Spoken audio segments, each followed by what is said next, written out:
The sun was just rising over the harbor in the small town of Seabrook, Maine. Fishermen were hauling in nets, seagulls cried overhead, and the sleepy docks were coming alive. No one expected trouble. Not here. Not in Seabrook.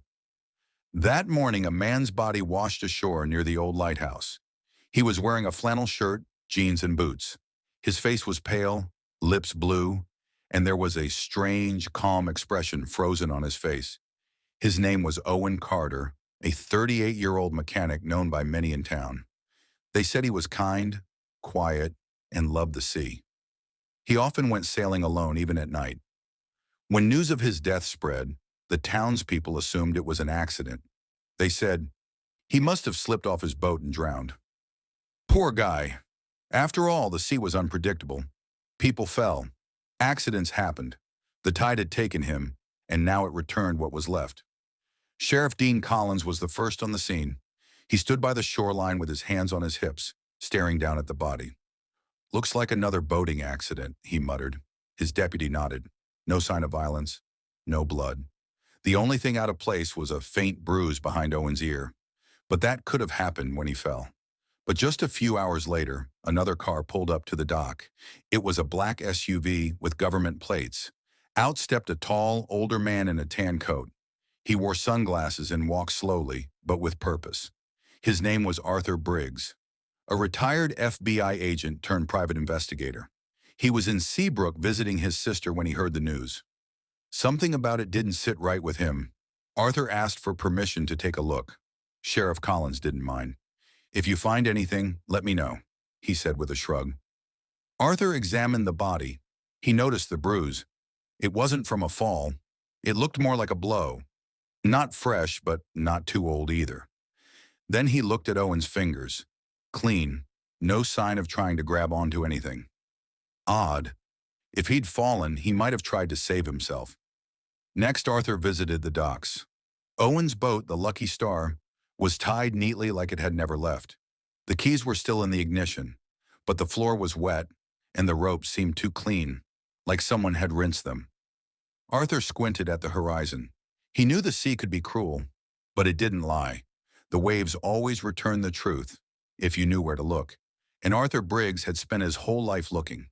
He lit a cigarette, took a deep drag, and said softly to himself, "This wasn't the sea's doing. Someone wanted him dead." Arthur Briggs spent the afternoon walking through Seabrook, asking quiet questions and watching faces closely. Small towns had long memories, but they also kept secrets. And the death of Owen Carter had stirred something beneath the surface. A tension no one wanted to speak about. He began with the people who knew Owen best. First stop, Carter's garage, just off Main Street. The garage was closed, but a young man in coveralls, grease on his hands, was packing up some tools. His name was Ricky, Owen's apprentice. "Owen taught me everything," Ricky said, eyes down. "He was like a big brother to me. I still can't believe he's gone." Arthur asked calmly, "When did you see him last?" "Night before he, you know, he said he was going out on the water to clear his head. Told me to lock up the garage the next day." "Was he upset?" Ricky hesitated. Number just quiet. He'd been that way for a few days. "Any arguments lately? With anyone?" Again, Ricky paused. "Well, there was something strange last week. A guy came in, tall, rough voice, out-of-town plates. They argued in the back. Owen didn't say what it was about, but he looked real shaken afterward." Arthur's eyes narrowed. "Did you see the man?" Number just heard yelling. Then he left. Never saw him again. Arthur thanked him and headed toward the Seabrook Marina office. He spoke to Mary, the harbor master, a sharp-eyed woman in her 50s who remembered every boat, every tide, and every person who touched the water.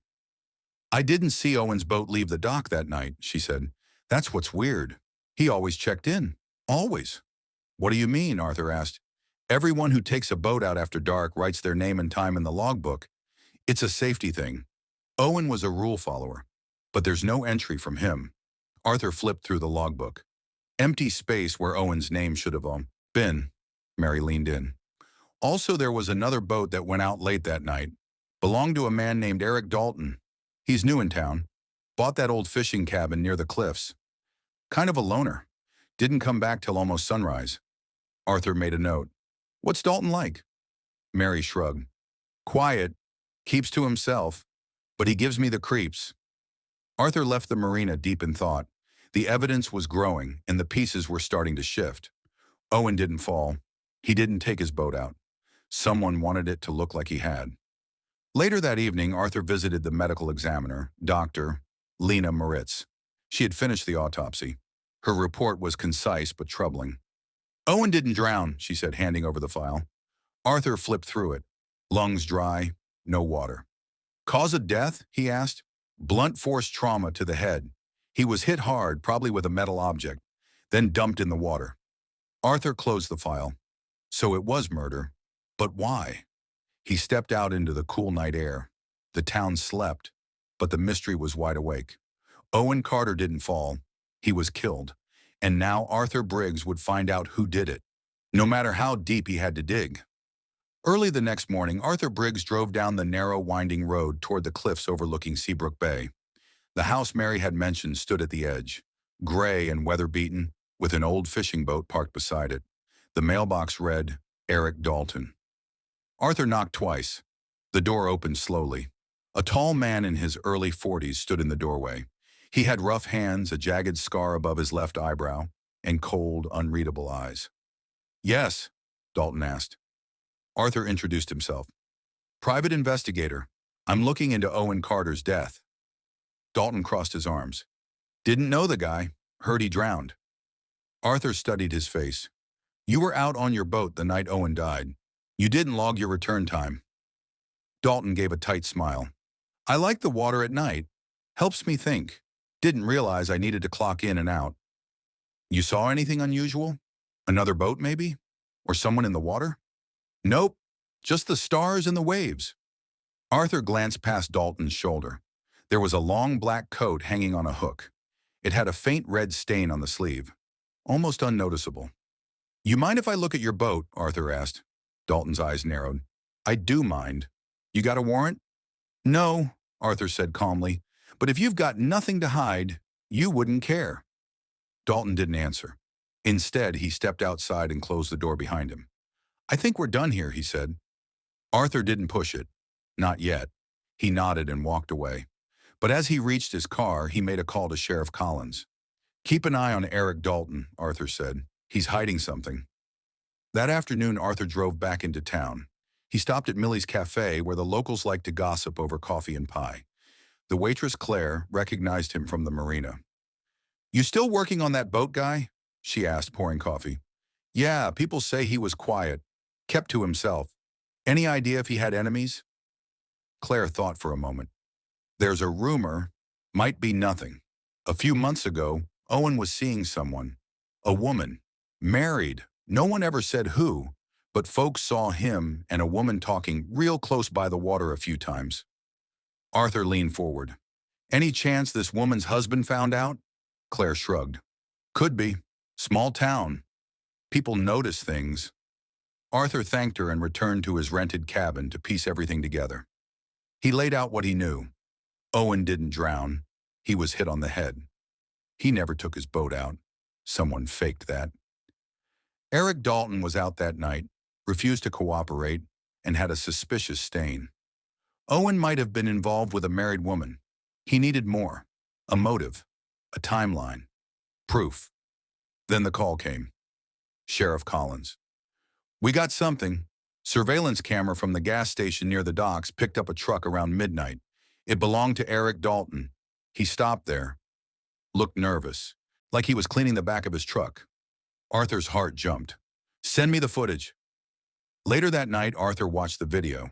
Dalton stepped out of his truck, glanced around, and began spraying something in the bed of the vehicle. Cleaning supplies, bleach, rubber gloves. He wasn't just fishing. He was covering up a crime. Now Arthur knew Dalton was involved, but the bruises, the missing time, the affair, there was still a missing piece. Murder always had a reason, and sometimes it was love. Sometimes it was revenge. Arthur lit another cigarette and stared at the map of Seabrook on his wall. One more lead, he thought. Just one more, and this whole case would break open. The next morning, Arthur Briggs sat in his cabin, staring at the red dot he had drawn on the map. Eric Dalton's house near the cliffs. But now a second dot joined it, Catherine Mills. He had spent most of the night reviewing old social media posts, small-town event photos, and gossip blogs. In a snapshot from a 4th of July picnic, Owen Carter stood near a fire pit, laughing.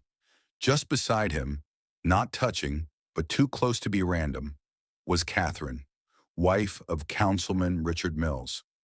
Arthur remembered Claire's words. Owen was seeing someone, a married woman. It made sense now. Owen and Catherine. A quiet affair in a town that noticed everything. Arthur drove to the Mills home, a large white house with hedges trimmed sharp as razors. He knocked. Catherine opened the door herself. She was in her late 30s, tall, elegant, but her eyes were tired. "Mrs. Mills," Arthur said gently, "I'm looking into Owen Carter's death. May I come in?" She hesitated, her face tightening. "I don't think—" "I know about you and Owen," he said softly. That stopped her. She opened the door wider. Inside, the house smelled of cinnamon and fresh flowers. A portrait of her husband in a suit hung above the fireplace. Arthur sat in a leather armchair while she poured tea with shaking hands. "It wasn't supposed to happen," she whispered. "I didn't plan it. Owen, he listened to me. He made me laugh." "Does your husband know?" Arthur asked. "I don't think so. He'd lose everything if the town found out. His temper, he's always had a temper." Arthur leaned in. "Did you see Owen the night he died?" She nodded slowly, tears forming. "He asked me to leave Richard. Said we could start over. I said no. I told him I was scared. We argued. He stormed off." "What time was this?" "Maybe 10:30 p.m. Arthur made a note. "Where was your husband that night?" She swallowed. "He said he had a meeting. Didn't come home until after midnight." Arthur stood to leave. "If he finds out you told me anything, you call me. Immediately." As he stepped outside, he saw the curtain upstairs drop. Someone had been watching. Probably Richard. Back at the sheriff's office, Sheriff Collins met him with an update. "Remember that blood stain on Dalton's coat?" he said.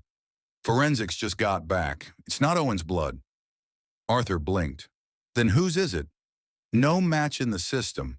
But get this. The fibers on the coat match the same rope used on the docks." Arthur paused. "So Dalton could have moved the body, but someone else delivered the blow." "Exactly." That evening, Arthur stopped by the dock one more time. The tide was low, the sky burning orange. As he walked, something caught his eye beneath the planks, wedged between the boards, a small silver cufflink with a polished R engraved on it. Arthur's pulse quickened. Richard Mills. A town leader. A man with everything to lose. A husband who had just found out about his wife's affair. Suddenly, the story was no longer just about a jealous drifter or a tragic accident. It was about power and rage, and now Arthur was standing in the middle of it. That night, Arthur Briggs locked his cabin door, slid the cufflink into a small plastic bag, and stared at it under the desk lamp. A polished silver R, the same style worn by Richard Mills during town hall events. It was no longer just a suspicion. Arthur didn't sleep. He spent hours outlining his theory, redrawing timelines, and highlighting inconsistencies. By dawn, he had a rough map of what he believed happened. Owen Carter and Catherine Mills had an affair. Owen threatened to go public when Catherine refused to leave her husband. Someone confronted him at the docks.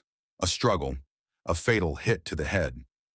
Dalton helped dispose of the body, maybe for money, maybe out of loyalty, or blackmail. But Arthur needed proof, not just suspicion. He met Sheriff Collins at sunrise. "We need to bring in Dalton," Arthur said. "Apply pressure. He knows something."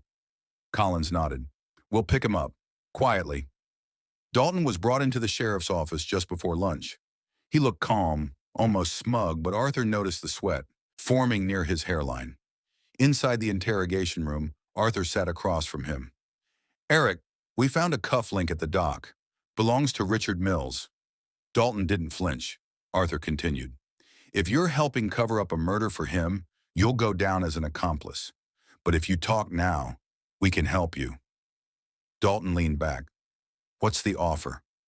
The truth, Arthur said. Talk, and we protect you. Lie, and you take the fall alone. Dalton was quiet for a long time. Then he spoke. I didn't kill him, he said, but I moved the body. Arthur listened carefully. Richard came to me that night, Dalton said. He was pacing like a madman.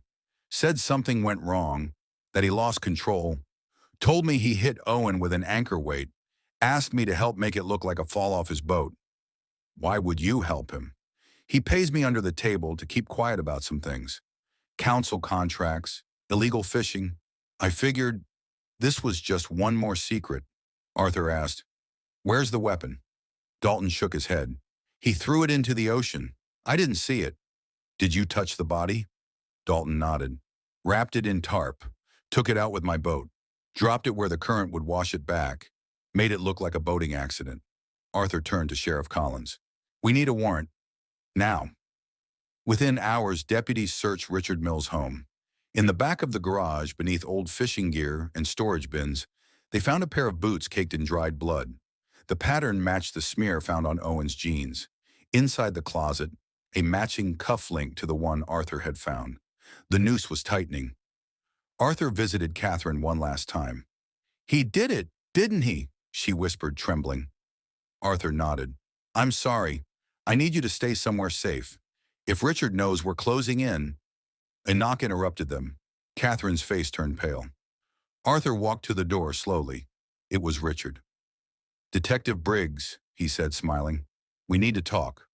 Arthur motioned behind him. Catherine, go upstairs. She disappeared without a word. Richard stepped inside. I know what you've been digging into. I think you're making a mistake. Arthur didn't blink. The evidence says otherwise. Richard's smile faded. Be careful, Briggs. Some of us don't take kindly to being accused. Arthur stepped closer. And some of us don't take kindly to murderers walking free. Their eyes locked. Neither man moved. But Arthur knew. Richard was desperate now, and desperate men make mistakes. The tension in the Mills' living room lingered long after Richard left. Catherine stood by the upstairs railing, clutching the banister with pale knuckles. Arthur watched him drive off in his black SUV, tires screeching as if punctuating a threat. Sheriff Collins wasted no time. A judge signed a warrant for Richard Mills's arrest within the hour, based on Dalton's confession, the matching cufflinks, and the blood found on the boots. But something didn't sit right with Arthur. Richard was smart, calculated, a man who didn't spill coffee without a reason. He would never have left that cufflink behind, unless he wanted someone to find it. Arthur sat alone in his cabin, reviewing everything from the beginning. The autopsy, the tide patterns, the timestamps, Catherine's story, Dalton's deal, Richard's threats. Then he saw it, something he had overlooked. The coroner had ruled Owen died between 10:45 and 11:15 p.m. Catherine said she and Owen argued at 10:30. Dalton said Richard came to him around midnight. That left nearly an hour unaccounted for. Who was with Owen during that time? Arthur stood abruptly and grabbed his jacket. He drove back to the docks, this time heading for the boathouse security office. Not the sheriff's station. A quiet, dusty little shack where the harbor master kept backup footage. Inside, an older man named Hank looked up from his crossword puzzle. Still on the Carter case? He asked. Arthur nodded. Mind if I look at some camera footage? Night Owen died. Hank handed him the hard drive without question. Hope you find something. Arthur loaded the footage into his laptop. The angle was terrible, grainy and fixed, but it showed the docks leading to the boat ramp. At 10:48 p.m., a tall figure appeared, dragging something. It wasn't Dalton. It was Catherine. Arthur paused the video, heart pounding. The woman wore a dark coat and gloves. Her posture was tense. She looked around, then disappeared toward Owen's boat. Arthur kept watching. At 11:10 p.m., Dalton arrived, just as he said. A few minutes later, Richard's car pulled up. He stood by the edge of the dock, shouting something. Then another figure emerged from the shadows. Catherine. She wasn't just a grieving lover caught in a bad marriage. She was in on it. Arthur went straight to the sheriff's office. Collins was stunned. She lied to you, Collins said, pacing. She said she argued with Owen and left. Arthur nodded grimly. But she stayed. Maybe helped move the body. Or worse, maybe she delivered the blow. But Dalton said Richard confessed. He did, but maybe he was protecting Catherine. Maybe they're all covering for each other. By nightfall, they had Catherine in custody. Arthur sat across from her in the interrogation room. Her face was blank now, all warmth gone. You were there at 10:48, he said, on the docks, caught on camera. She didn't speak. You helped move Owen's body. We know that. But what I want to know is, who really killed him? Catherine exhaled, her voice low. I hit him, she whispered. But he didn't die right away. He was dazed. I panicked. Called Richard. He showed up. Dalton helped us dump the body.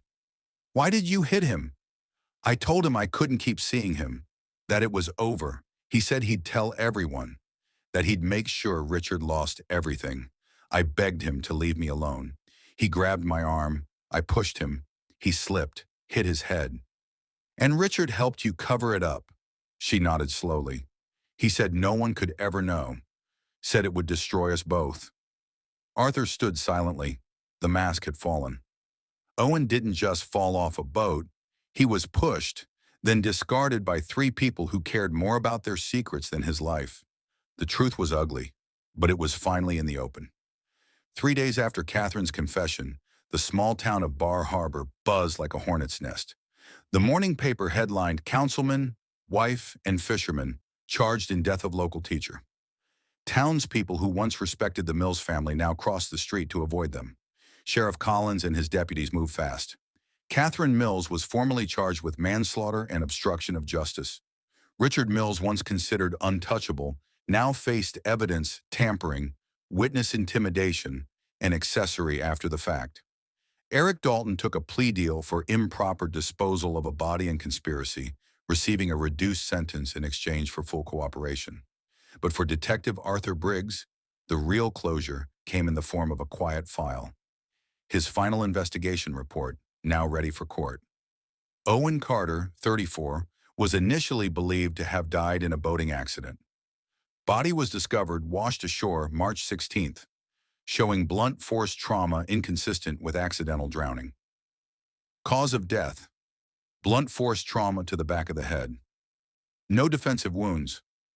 Time of death estimated shortly after a known altercation with Catherine Mills. Evidence present: blood smear matching victim's DNA found on dock rail. Broken cuff link with R insignia found wedged in wooden slat at the dock. Security footage confirmed Catherine Mills present at the dock's post-altercation. Witness testimony: Eric Dalton testified he helped Richard Mills dispose of the body at sea to stage a boating accident. Catherine Mills confessed to pushing Owen during an argument, causing a fatal head injury. Catherine Mills was involved in a romantic affair with the victim. Richard Mills had political and personal interests in keeping the affair secret. Dalton received money and favors in exchange for silence and assistance. Second cufflink located in Mills' home matched the one found at the dock. Boots with dried blood found in Mills' garage matched smear pattern on victim's jeans. Security footage from Harbor Office confirmed movement timelines of all suspects. Conclusion: Owen Carter's death was initially disguised as an accident. Through recovered physical evidence, surveillance footage, and suspect confessions, it is now confirmed he was the victim of a conspiracy to conceal a fatal confrontation. While Catherine Mills delivered the initial blow, all three suspects actively participated in covering up the crime. Case closed and handed over to District Attorney's Office for prosecution. The courtroom was filled to capacity when Arthur delivered his testimony. Catherine sat expressionless beside her attorney. Richard stared forward, jaw tight. Dalton avoided eye contact altogether. When the judge ruled all three would stand trial, a collective sigh filled the room. Relief, not joy. There were no winners here, just an end to a very dark chapter. Later that week, Arthur stood alone at the docks. The sun was setting over the harbor, painting the water orange and gold. The same place that had once swallowed Owen now felt still, almost at peace. A young couple walked by, the man saying, Can you believe they thought he just fell off the boat? Arthur shook his head slightly, whispering to himself, "Nothing just falls apart. Someone always lets go." He turned back toward town, coat flapping in the breeze, ready for whatever came next.